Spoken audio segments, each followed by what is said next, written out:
শিৱসাগৰত পথ নিৰ্মাণকাৰী প্ৰতিষ্ঠানৰ বিৰুদ্ধে গুৰুতৰ অভিযোগ উত্থাপন হৈছে। শ্ৰমিক আইন ভৰিৰে মুহাৰি কামত নিয়োজিত কৰিছে শ্ৰমিকক।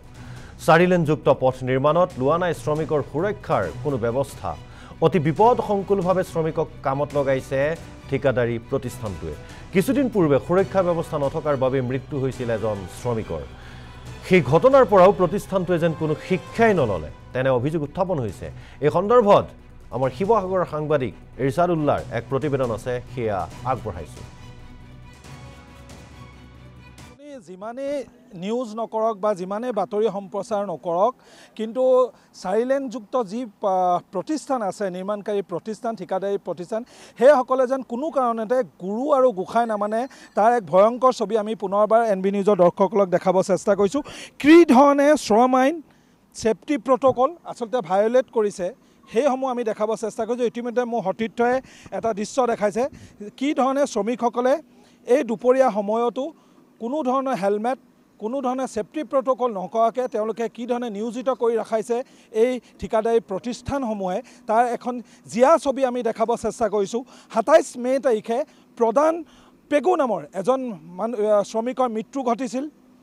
তাৰ পাছত সত্যজিৎ দাস নামৰ 11 বছৰীয়া নাবালক এগৰাকীৰ মৃত্যু ঘটিল। কিন্তু অলৰ আৰু অচৰ যি 4 লেনযুক্ত পথ নিৰ্মাণকাৰী ঠিকাদাৰ প্ৰতিষ্ঠান, তেওঁলোকে কোনো কাৰণতে আচলতে মানুহৰ জীৱনৰ যি মূল্য, সেই মূল্যৰ আচলতে বুজি নোপোৱাৰ এক ভাৱত জড়ি থকা। আৰু ইতিমধ্যে ইয়াৰ যিসকল শ্ৰমিকসকলক আমি দেখাবলৈ চেষ্টা কৰিছোঁ, ইতিমধ্যে তেওঁলোকে কোনো ধৰণৰ ছেফটি প্ৰট'কল নাই, তেনেকৈ ঠিকাদাৰসকলে কাম কৰাইছে।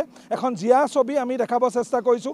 আৰু ছাইড স্ক্ৰীণত আমি NB নিউজৰ দৰ্শকসকলক দেখাব চেষ্টা কৰিছোঁ যে যিসমূহ ঠিকাদাৰী প্ৰতিষ্ঠান শিৱসাগৰ জাজিৰ পৰা ডিমৌলৈ 44 কিলোমিটাৰ পথৰ আবণ্টন লাভ কৰিছিল, তেওঁলোকে বিভিন্ন স্থানত কি ধৰণে শ্ৰমিকসকলক এইটো ধৰণেই আচলতে এই ধৰণেই কাম কৰিছিল তাক আমি দেখাব চেষ্টা কৰিছোঁ।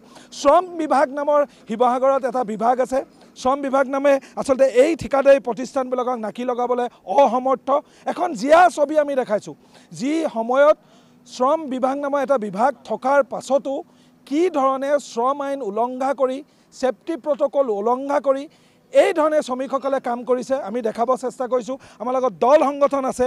আমি বহু সময় ধৰি এই 44 কিলোমিটাৰ পথ আমি সৰজমিন তদন্ত কৰিছিলোঁ। আমাৰ কেমেৰাত কিছুমান ভয়ংকৰ দৃশ্য বন্দী হৈছিল, য'ত অত্যন্ত বিপদসংকুলভাৱে এই শ্ৰমিকসকলে কাম কৰা, আৰু এতিয়াও আমি দেখাবলৈ চেষ্টা কৰিছোঁ কিছু ভয় লগা দৃশ্য।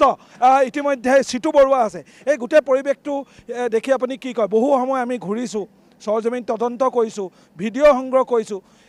ঠিকাদাৰী প্ৰতিষ্ঠানবিলাকৰ এই চৰিত্ৰটো, দুটাকৈ জীৱন ইতিমধ্যে খুব মে' মাহৰ পৰা এতিয়ালৈকে মৃত্যু ঘটিল। তাৰ আগত 20ৰ পৰা 25জন মানুহ মৃত্যু ঘটিছে। কি ক'ব? 2017 চনৰ পৰাই আমি জাতীয় সংগ্ৰামী অসমে এটা কথা স্পষ্টকৈ কৈ আহিছোঁ, জাজিৰ পৰা ডিমৌলৈ যিটো 4 লেনযুক্ত পথৰ নিৰ্মাণ হৈছে, এই নিৰ্মাণত যথেষ্টখিনি দুৰ্নীতি হৈছে, যথেষ্টখিনি অনিয়ম হৈছে। আৰু আপোনালোকৰ সংবাদ মাধ্যমেও অবিৰতভাৱে এই ঘটনাবোৰৰ সন্দৰ্ভত বাতৰি পৰিৱেশন কৰি আহিছে।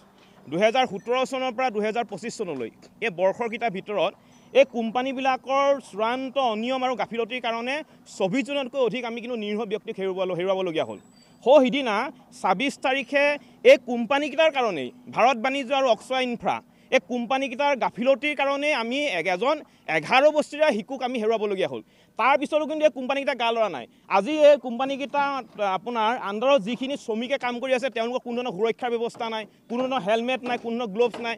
কেৱল মাত্ৰ তেওঁলোকে ইয়াত অসমলৈ আহি অসমত টকা ঘটিবলৈ আহিছে। বাকী তেওঁলোকৰ অসমৰ কাৰণে, অসমৰ সমাজ জীৱনৰ প্ৰতি কোনো ধৰণৰ দায়বদ্ধ নহয়, অসমৰ মানুহৰ প্ৰতি কোনো ধৰণৰ দায়বদ্ধ নহয়। গতিকে এই ধৰণৰ কোম্পানীসমূহৰ বিৰুদ্ধে যিটো শ্ৰম বিভাগ আছে, শ্ৰম বিভাগে বিহিত ব্যৱস্থা গ্ৰহণ কৰিবৰ কাৰণে আমি জাতীয় সংগ্ৰামী অসমৰ তৰফৰ পৰা দাবী উত্থাপন কৰিছোঁ। লগতে আৰু এটা কথা স্পষ্টকৈ আমি কৈ দিব বিচাৰিছোঁ, যদি এই ধৰণে যদি ভাৰত বাণিজ্য আৰু অক্সয় ইনফ্ৰা এই কোম্পানী দুটাই যদি অনিয়ম কৰি, দুৰ্নীতি কৰি কাম কৰি থাকিবলৈ হয়, তেতিয়াহ'লে কিন্তু স্পষ্ট কথা আমি এই কামবিলাক আমি বন্ধ কৰি দিবলৈ বাধ্য হ'ম। হেৰিদীপ কি ক'ব? কিমানজন মানুহৰ মৃত্যু হ'ল ইতিমধ্যে আপোনালোকে গম পাইছে।